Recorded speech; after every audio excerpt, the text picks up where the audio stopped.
The year 1099, a dark moment in history. Armies from Europe, known as the Crusaders, finally break through the walls of Jerusalem.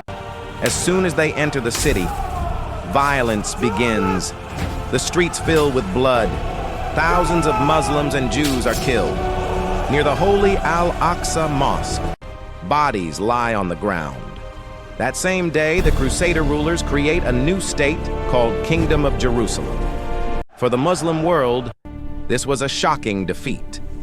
Jerusalem, a city that had been under Muslim rule for centuries, was now lost. But history shows us something important. No defeat lasts forever. At that time, the Muslim world was powerful, but it had one serious weakness: division. In Baghdad ruled the Abbasid Caliphate. In Syria and Anatolia ruled the Seljuk Empire. Muslim rulers were divided. They argued with each other.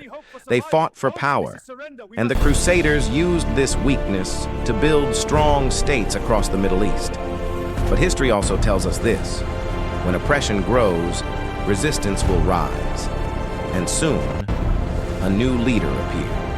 His name was Imad ad-Din Zengi. He believed the Muslims must unite. He called for struggle against the Crusaders. Forward, warriors, for unity and victory! Then, in 1144, he attacked the Crusader stronghold of Edessa.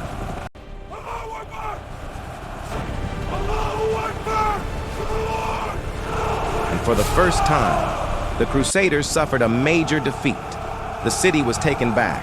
This victory brought hope back to the Muslim world. But Jerusalem was still far away. After the death of Zengi, his son continued the mission. His name was Nur ad-Din Zengi.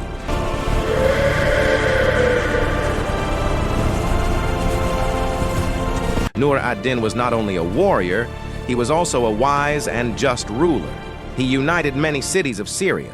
He built mosques, schools, and hospitals.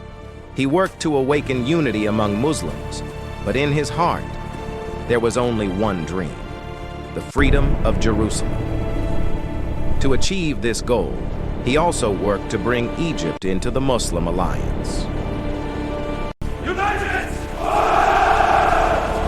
During this time, under his leadership and system, a young commander began to rise, a man who would later become one of the most famous leaders in history.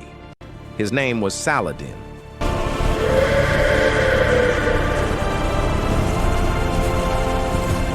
Then, in 1187, a decisive battle took place.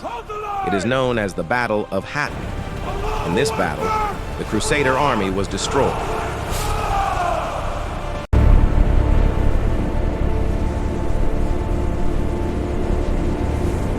And soon after, the moment finally arrived. Nearly 88 years after its fall, Jerusalem was taken back. Saladin entered the city. But this time, history saw a different scene. Unlike the Crusaders before him, Saladin did not take revenge. He allowed many people to leave safely. Even enemies were given mercy.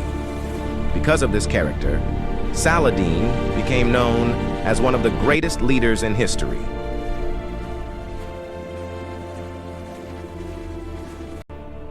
Behold, the city is at peace. Its citizens are safe and free. But today, centuries later, Jerusalem is still at the center of conflict. In the Palestinian territories of Gaza Strip and West Bank, people continue to suffer from war and hardship. Across the Middle East, tensions continue. Countries like Iran and other regional powers remain involved in political conflicts and struggles. Many parts of the Muslim world face instability, division, and war. And perhaps this is the moment when history reminds us of its greatest lesson. The freedom of Jerusalem was not the result of one battle. It was a long struggle, a struggle that began with Zengi. It was strengthened by Nur ad-Din, and it was completed by Saladin. History teaches us something simple. When nations are divided, they become weak. But when they unite, they can change the course of history.